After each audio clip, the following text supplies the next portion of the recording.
தாய் தமிழ் உறவுகளுக்கு வணக்கம். மண்டல செயலாளர் பதவி வழங்குகின்றார். அசல் தாவேகா தொண்டர்கள் எதிர்ப்பு என்ற தலைப்பில் இந்த காணொளியை நாம் காண்கிறோம். மண்டல செயலாளர் பதவி வழங்குகின்றார். அசல் தாவேகா தொண்டர்கள் எதிர்ப்பு என்ற தலைப்பில் இந்த காணொளியை காண்கிறோம். தமிழக வெற்றி கழகத்தில் 2 அணிகள் உள்ளன. ஒன்று அசல் தாவேகா அணி.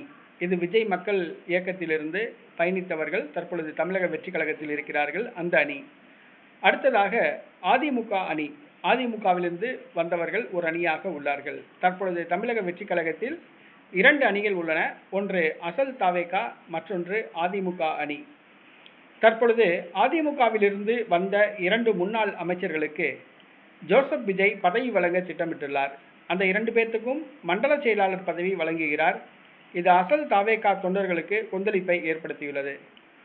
விராலிமலை தொகுதி முன்னாள் சட்டமன்ற உறுப்பினர் தனது பதவியை ராஜினாமா செய்துவிட்டு அதிமுகவில் இணைந்த விஜயபாஸ்கர். அடுத்ததாக கரூர் தொகுதி சட்டமன்ற உறுப்பினர் பதவியை ராஜினாமா செய்துவிட்டு தமிழக வெற்றி கழகத்தில் இணைந்த எம்.ஆர். விஜயபாஸ்கர். இந்த 2 பேர்த்துக்கும் ஜோசப் விஜய் பதவி வழங்க திட்டமிட்டுள்ளார். மாவட்ட செயலாளர் பதவி கிடையாது, அதைவிட சற்று மேலான பதவியான மண்டல செயலாளர் பதவி வழங்க திட்டமிட்டுள்ளார்.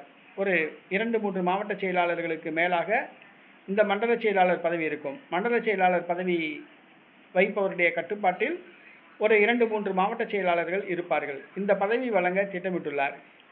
தனது எம்எல்ஏ பதவியை ராஜினாமா செய்துவிட்டு தமிழக வெற்றி கழகத்தில் இணைந்த விராலிமலை விஜயபாஸ்கர், கரூர் எம்.ஆர். விஜயபாஸ்கர், இந்த 2 பேர்த்துக்கும் மண்டல செயலாளர் பதவி வழங்க ஜோசப் விஜய் திட்டமிட்டுள்ளார்.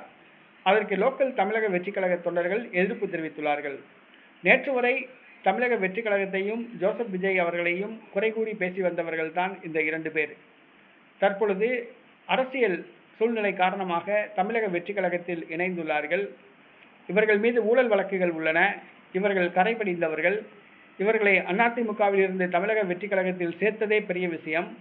இவர்களுக்கு பதவி வழங்கினால் தமிழக வெற்றி கழக உண்மை தொண்டர்கள் அதிருப்திக்கு உள்ளாவார்கள். பொதுமக்களிடம் கெட்ட பெயர் சம்பாதிக்க வேண்டியது வரும். ஆகவே இந்த விராலிமலை விஜயபாஸ்கர் மற்றும் கரூர் எம்.ஆர். விஜயபாஸ்கர் 2 பேருக்கும் மண்டல செயலாளர் பதவி வழங்கக்கூடாது என்று அசல் தாவேகா தொண்டர்கள் போர்க்கொடியை தூக்கியுள்ளனர்.